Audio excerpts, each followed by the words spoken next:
के खनेर फेरि पुर्नु ल सिमी खेती गर्ने महानुभावहरू सिक्नुहोस्।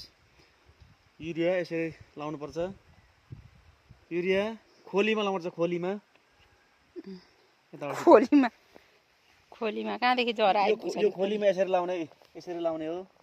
यसरी धेरै बाक्लो पनि नलाउने, ठिक्क एक सर लाउने यसरी खोलीमा।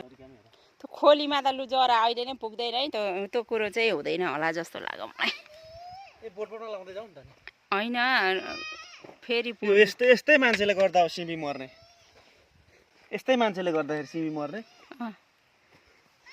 अनि यो अब यो ड्याङ यहाँ माथि छ सिमी होइन, अनि यहाँ तर युरिया कसरी चाहिँ अनि भेट्छ त? हजुर लाउँदा जहिले पनि यसरी खोलीमा लाउने हो।